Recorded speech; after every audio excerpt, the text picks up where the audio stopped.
What's up, everybody? My name is Gavin Haley. I'm hanging out with Rob on Front Row Live. Tune in.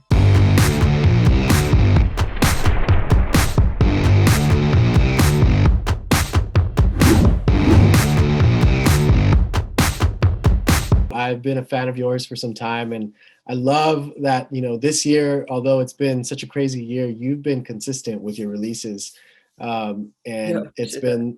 it's one of those things about the music industry that no matter what we're going through, music always really has a way of like lifting us up. And you're kind of doing that with your music, even though you're getting so vulnerable on your side of things. But talk to me about you learning how to get vulnerable in front of an audience that that is listening and listening to every single word that you're saying. Well, first off, thank you for all the kind words. It has been a strange year though, huh? It's like that's kind of what's made me feel just okay with putting out music, because I feel like there's so many more important things happening this year around us. And it was kind of like it felt weird to just be like, hey, look at me, look at me, look at me, and it's like no, people need music. Like Right. people really need it through everything. So it's been a good year for that. But in terms of getting vulnerable, I felt like I've always been like kind of vulnerable through my music, but this year I wanted to be more personable, like more just like giving more people like truly me and saying what I go through every day and things like that. And that was definitely a big goal with Unfolding, was to be more authentic and just more real. Not just hint at things, but truly dive into them. Yeah, and it's not easy because like it's not that I haven't always written these songs. It's just the first time where I've written something and tried to like and just actually let go of it. It's hard to let go of this stuff sometimes because it's like you're kind of showing a whole new side to the world. But yeah, I'm happy with how it's gone. I feel like within each track it's been a different level of vulnerable that you've been kind of releasing and kind of like taking us into your world a little bit more. When you're writing this kind of music, is that something that naturally was easy for you to do, or was that something that you kind of had to learn how to get used to being okay with opening up to the world the way that you are now? 100% being okay with it, but also just understanding myself more. Like I feel like every year I get older, I start to understand where certain like emotions come from or why I feel a certain way. And I was saying this earlier, like I don't feel like you can like talk about things when you're going through it. Like if I'm in a really bad place and somebody asks me why, it's not oftentimes I can tell them exactly what's happening. It's when you get through something, then you can reflect on it. And so I felt like a lot of this music was, oh, I realized where this anger comes from, this childhood trauma or this, and then I can put it into a song. And then it is another level of being comfortable with telling somebody else that. Like when you realize something for yourself, then it's like, okay, shit, now we're gonna put.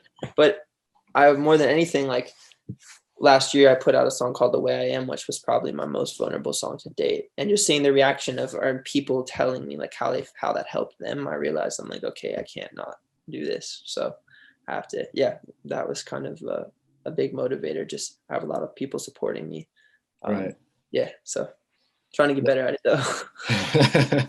Well, one cool thing about you is that when we're listening to your music, you allow us to kind of paint that picture of what's going on. But on top of it, you also allow us to feel the emotion because we feel it coming out of your voice as you're kind of singing it. So what is that recording process like for you? Because I feel like for these kinds of topics, you can't record your vocals over and over. I feel like you have to be as raw as possible. So what is that process like for you? Well, my songwriting process mostly is freestyle, like at least melodically. Like I normally will start with chords and put headphones on and whatever comes out. And it's frustrating because what you just said is very true. Oftentimes I want the freestyle take. I'm like this because it's the most raw. Like when you're feeling something and it's just happening, you can try and get the best take, and it maybe like sonically may sound the best, but you're not always like, sometimes I hear a song and I'm like, wow, this is so beautiful, but I don't believe it. And I can hear somebody who's may not have the best voice, but it's like you can just it's real. Like that, it's definitely hard trying to not overproduce things because you want to make everything sound perfect. But yeah, with this project in particular, everything was pretty effortless in terms of that. Like we wrote it. I did most of the songs with the same dude, and his name's Tony Esterly, and he really understands me well. And he would be sometimes recording and not even telling me that he was recording, and like pop that take in, and yeah, so it was pretty effortless. And that's a cool question though. I've never heard anyone ask that.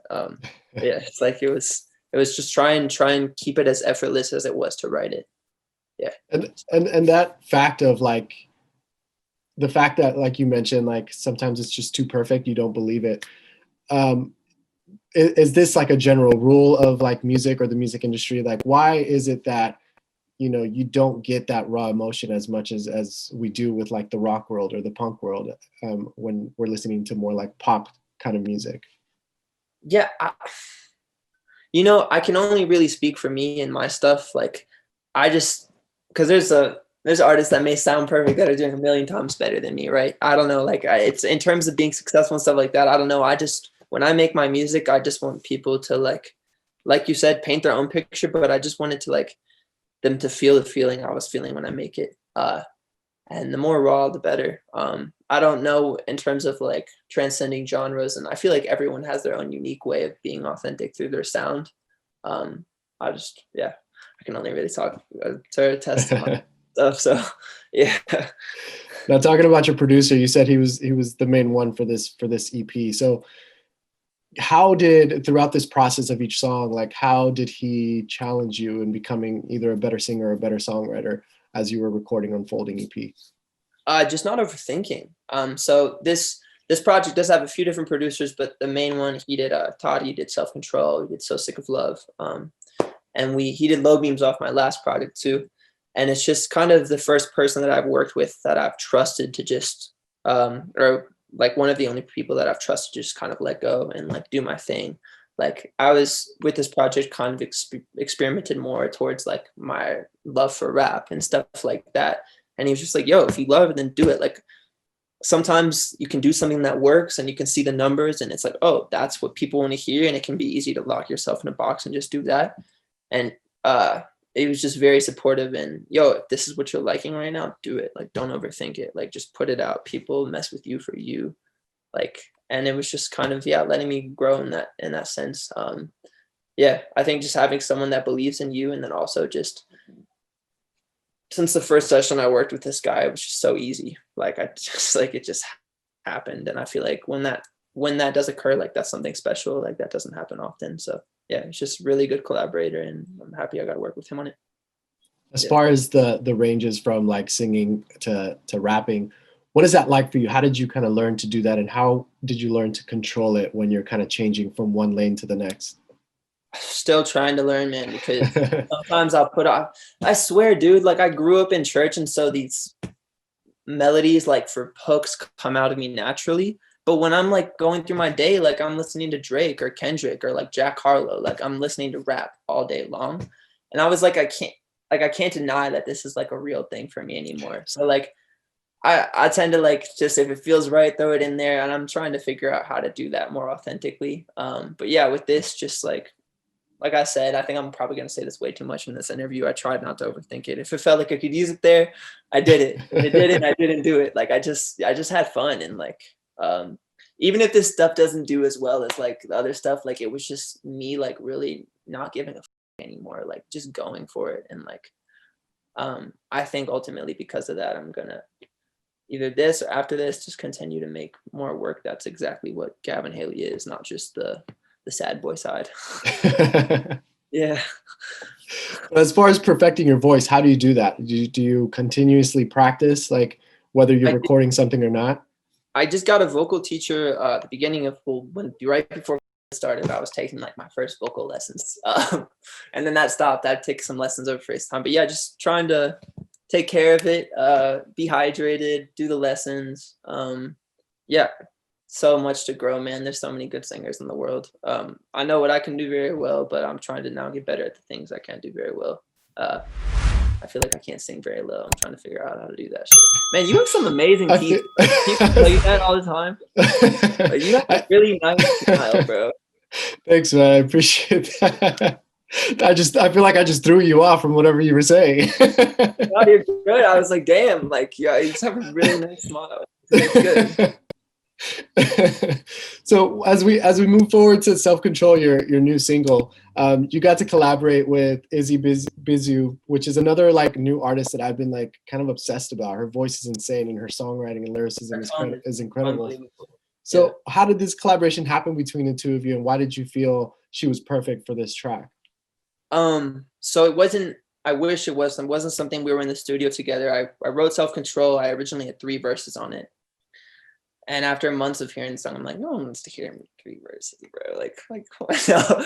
And we were like, okay, like a few, like a girl vocal could be really cool. Like, let's hear some female artists on this. And we tried a few people, and it just wasn't working, man. And we found Izzy, we sent it to her, and like 2 days later, she sent that shit back, and it was just like, I was like, whoa! Like, heard it one listen, I was hooked. I was like, this is the song. Like, this is it. And it was so easy, man. Like, that was her first try with it. We mixed it in, and we shot the video right away. And yeah, she has an incredible voice, like you said. And I think her tone is just so nice. Like, it just makes me feel it.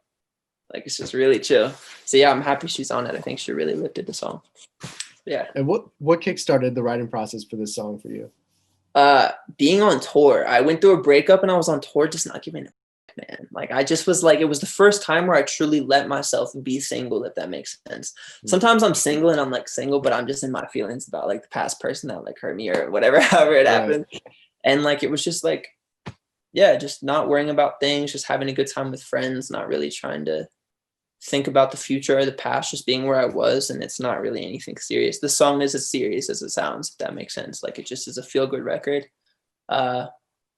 And I just wanted to channel that. Yeah.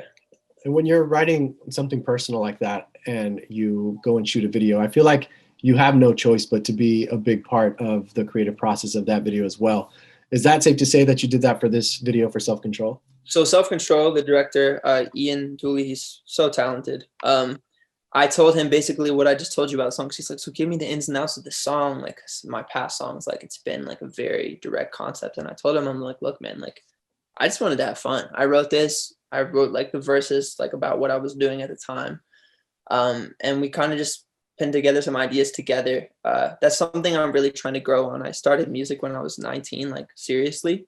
And it's just been in the past year for me where visual ideas, like, I'm having them. Like, it's like, I'll draw concepts, right? Like, but I'm not one to say like I'm the best at everything. Like, someone who makes videos, they're way better at that than me. And like, and they probably always will be, but it was just a collaboration with him. Like, he put it together, and he had the idea for the Pink Motel and everything. And like, I saw the video and I was like, it felt like a song. It's the first video where I've watched and I'm like, that's the song. Like, that is the song. Yeah, more just like telling him the colors. For me, it's the colors. Like, when I hear a song, I'm like, I definitely know Self-Control is pink and light blues. How do we make that happen? And then just like bouncing off back and forth. And yeah, it was cool. That's awesome.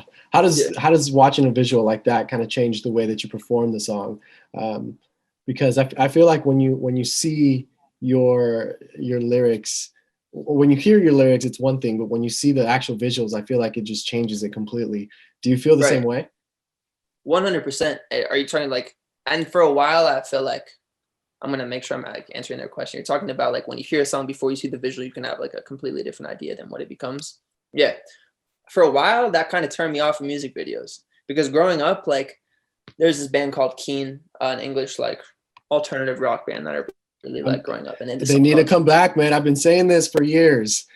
Yo, great feeling. And they had this song called Bed Shaped. And for like 2 months, this was when CDs were still a thing, I was listening to that record, just like go so hard to it in the car, like so emotional. And I watched the video, and after I watched the video, I couldn't hear the song anymore, like the same way that it was there for me. So like, for this, like, I just wanted it to just be a fun video. I'm like, I don't want someone to like find something, like, what if somebody falls in love to this song and then they watch the video and they're like, what? Like, I just wanted it to be like its own thing. Like, yeah, I don't know. I wouldn't want it to be too serious. But for certain songs, like other songs, like I would want the video to be exactly what the song's about. For this one, it was just like, yeah. Now it's cool that you wrote this EP within like a couple days from what I read. So like, is that something that happens naturally for you? I know some artists can write a song in minutes and, you know, it'd be one of the biggest things, but like a full EP, I've never heard that for like that quickly. Is that common for you? So I guess so, man, like in terms of just pushing out records, but for this project, I just wanted it to be like a short part of my life. Like in 2019, I put out Long Game. It was like hundreds of sessions, or maybe not hundreds, that's an over exaggeration, but like just a lot of sessions and picking the best songs. I wanted this one to be a section of my life. And so one of the songs is like from way early on, but the most of the body of the work was like this week I was in Nashville and we just did it and it happened. And it came together so easily, and I was in a really good writing space, and I was like, this is it. Like, this is like a short part of my life that I want people to experience. Ironically, it's that this all happened. But yeah, I mean, for this, it was just something I didn't overthink. We did it, it happened, and I was like, there is one song that happened months after. It's the last song in the EP called Love That's Left, and I felt like that was the proper ending song. We swapped a song with it. But yeah, it was really just happened. It was so easy. It was really good. Yeah. And lastly, what has been like the biggest challenge in creating Unfolding EP, aside from like the situation that we're going through with this year? But you know, whether it was the writing process, well, I guess the writing process wasn't hard at all, but like in the recording process, like what do you feel was the biggest challenge for you? I don't know. I don't know if the challenge was really on creating it, because I had so much fun creating this. Like, and it was the first time I really just trusted other. Like, normally I'm so like, no, this needs to be like this, needs to be like this. I like trusted the people I was creating it with. And so maybe the challenge was me just being able to get to that point. But to be completely honest with you, the challenge has been wanting to scream about it and tell everyone about it, because what's going on around us. It's just been a strange time. Like, it's hard to want to talk about yourself when there's so many other things that need attention. But yeah, I think that just the biggest challenge is just behind me already. Like, I said a lot of things that I was scared to say before this, on this project, and I'm happy that I did that, and I'm excited for the world to have it. Yeah. And I know I said that was the last question, but now you kind of had me add one more, because this is the scariest you've ever been. Now that it's written, now that, you know, majority of these songs are out and this EP is done with, like, do you feel like a weight has been lifted off your shoulders? Because now people understand, like, okay, this is why this happened. This is why the situation is going on. I always feel like a weight is lifted. Putting out music is weird for me. I feel like I'm getting better at not having expectations for things, but I feel like that's part of the biggest pressure as an artist putting out music, is you just want people to like it. But for me, I'm happy it's out, because it's like I made a commitment to wanting to tell somebody that this is a part of my life. It's out there, and it unlocked another level. Now the next phase of Gavin Haley is going to be even different, and I already know what that is. So it's like, it's kind of like, okay, what's the next thing? What's the next level that I can get to? Yeah, it feels good. It feels good to have a part of my life out there that's probably the most vulnerable I've been, and I'm excited to see what happens next. Yeah. Oh, well, congratulations with this EP. Definitely a big step up from, you know, as I mentioned, every time you're releasing something, it's something better and better and better. And like the pictures that you're giving us are just insane. So Appreciate it. thank you for that. You know, thank you for continuing to release and produce music for your audience. And thank you for taking the time, man. Yeah, much love. I appreciate you, bro. Appreciate your time, bro.